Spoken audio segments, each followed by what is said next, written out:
एक बार की बात है। श्यामपुर गांव के कब्रिस्तान में दो चोर बैठकर शराब पी रहे होते हैं। पहला शराबी, जिसका नाम रोहन होता है, दूसरे शराबी रवि से कहता है, अरे रवि भाई, आजकल कई दिनों से कोई बढ़िया हाथ नहीं लग रहा। क्या करूं, बड़ी कड़की चल रही है। बिल्कुल यही बात मेरे साथ भी हो रही है। मेरे पास भी बिल्कुल पैसे नहीं है, लेकिन घबराने की बात नहीं है। कुछ दिनों में दशहरा आने वाला है। सब गांव वाले रामलीला में जाएंगे और हमें बेहतरीन मौका मिलेगा लोगों को लूटने का। रवि की बात सुनकर रोहन खुश हो जाता है। तभी रोहन के पीछे से कब्र हिलने लगती है। ये देखकर रवि घबराते हुए कहता है, अरे रोहन, तेरे पीछे कब्र हिल रही है और उसमें दरार आ रही है, जैसे अंदर से कोई बाहर आना चाहता हो। कब्र में से 10 सर वाला आदमी निकलता है। ये सब क्या है? ये तो रावण लग रहा है, लेकिन इसे तो भगवान राम ने मार डाला था। ये फिर से कैसे जिंदा हो गया?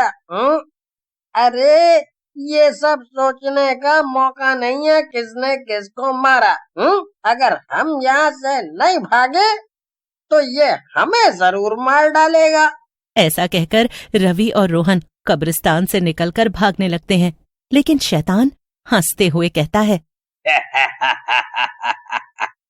भागो, कहाँ तक भागोगे? तुम्हारी मौत यहाँ खींच कर लाई है।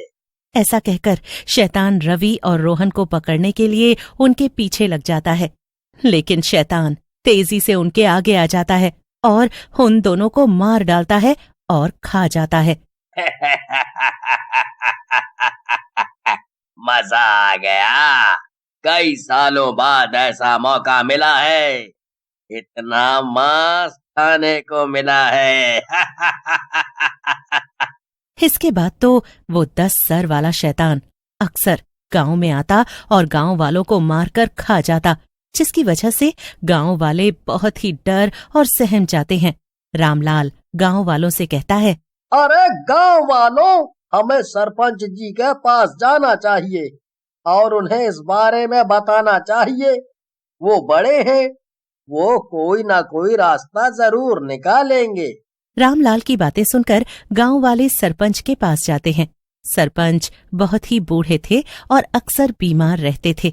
गांव वालों की बात सुनकर वो कहते हैं, तुम चिंता मत करो गांव वालों, मैं कुछ करता हूँ।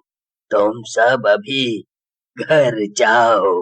गांव वालों के जाने के बाद सरपंच धीरे धीरे चलकर एक तांत्रिक के पास जाते हैं और उसे गांव वालों के साथ हो रही घटना के बारे में बताते हैं, जिसे सुनकर तांत्रिक, जो कि बड़बोला होता है, बोलता है, आप चिंता मत करो सरपंच जी, मैंने ऐसे शैतान बहुत ठीक किए हैं। मैं इसे पकड़कर मुर्गा बना दूंगा और इससे कुकड़ू कू करवाऊंगा। अरे तांत्रिक, तू जो बड़ी बड़ी बातें कर रहा है, कर भी पाएगा ना? कहीं मुझे और मेरे गांव वालों को और बड़ी मुसीबत में डाल दे। लेकिन फिर कोई और चारा ना देखकर सरपंच तांत्रिक के साथ गांव में आ जाते हैं और 10 सर वाले शैतान का इंतजार करने लगते हैं। काफी देर बाद भी जब शैतान नहीं आता तो तांत्रिक बोलता है, गांव वालों और सरपंच जी, लगता है वो मुझसे डरकर भाग गया है। अब आप लोगों को चिंता करने की जरूरत नहीं है, वो अब नहीं आएगा। तांत्रिक की बात खत्म होते ही 10 सर वाला शैतान वहां आ जाता है। शैतान को आता देखकर सारे गांव वाले वहां से भाग जाते हैं। अरे तांत्रिक, तू तो कह रहा था कि मैं तेरे से डर गया। चल, मुझे डरा, मुझे देखना है तू कैसे डराता है। शैतान जी, मुझे तो इस बूढ़े सरपंच ने बहकाया है। इसी ने मुझसे ये सब करवाया है। मैं तो आपकी सारी शक्तियां जानता हूँ।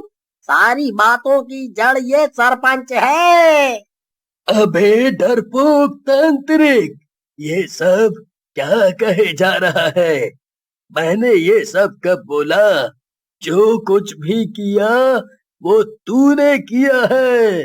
तू ही गांव वालों के आगे शेखियां मार रहा था। अब शैतान जी आ गए हैं। अब निपट। शैतान जी, मुझे छोड़ दो। इस बूढ़े को खा जाओ। देखो, हम दोनों तो एक ही डिपार्टमेंट में हैं। जैसे चोर पुलिस होती है, वैसे ही तांत्रिक और शैतान भाई भाई।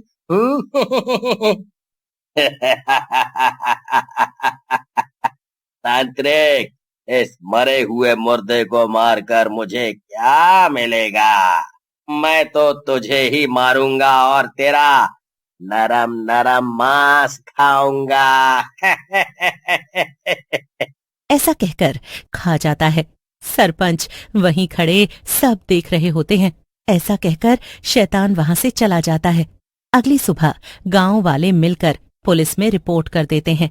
इंस्पेक्टर वीर सिंह गांव वालों से कहता है, गांव वालों, तुम लोगों ने अच्छा किया जो पुलिस के पास चले आए। ये कोई बहरूपिया होगा जो तुम सब लोगों को परेशान कर रहा है। हम इसे देख लेंगे। अरे साहब, ये कोई बहरूपिया नहीं है, वो असली का शैतान है। उसने कहा है कि सब गांव वालों को मार डालेगा। आप कुछ करिए। आप सब गांव वाले भी ना बहुत ही भोले हो। अरे ये कोई शैतान नहीं है। वैसे भी पुलिस के डंडे के आगे भूत भी भागते हैं। तुम सब चिंता मत करो। पुलिस के आश्वासन की वजह से सब गांव वाले वहां से चले जाते हैं। शाम को वीर सिंह अपनी पुलिस की टीम के साथ गांव में पहुंचता है और रात भर शैतान का इंतजार करता है, लेकिन शैतान नहीं आता। फिर कुछ दिनों तक गांव में कोई घटना नहीं होती।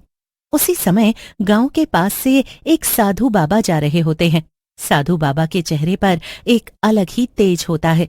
गांव वाले उनकी तरफ खींचे चले जाते हैं। बाबा गांव वालों से कहते हैं, गांव वालों, मैं चलते चलते थक गया हूँ। अगर आप लोग मुझे आज्ञा दें तो मैं आज रात यहीं गुजार लूं।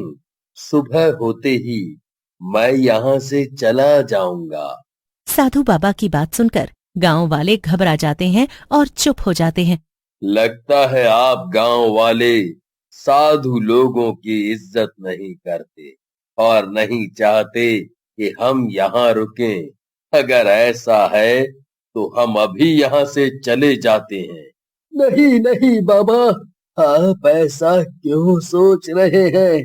आप जैसे साधु का यहाँ आना तो हमारे लिए गर्व की बात है, लेकिन अभी गांव में हालात ठीक नहीं है। आपकी जान को खतरा भी हो सकता है।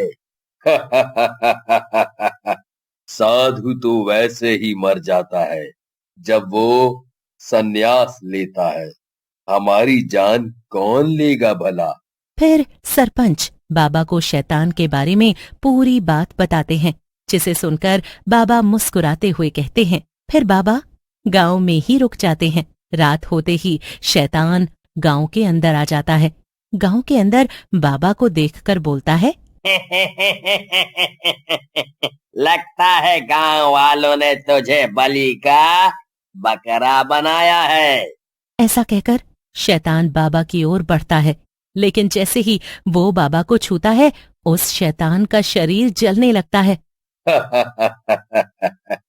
मैं एक संत हूँ जो प्रभु राम के अधीन है। मैं प्रभु राम के रहते तेरे जैसे किसी शैतान से नहीं डरता। तेरे जैसा शैतान मेरा कुछ नहीं बिगाड़ सकते। थोड़ी ही देर में शैतान पूरी तरह जल जाता है और उसकी जगह एक आदमी निकलता है और बाबा से कहता है, बाबा, आपकी कृपा से मैं इस शैतान के कब्जे से निकल पाया। अगर आप नहीं होते तो मैं हमेशा ऐसे ही 10 सर वाले रावण की तरह भटकता रहता।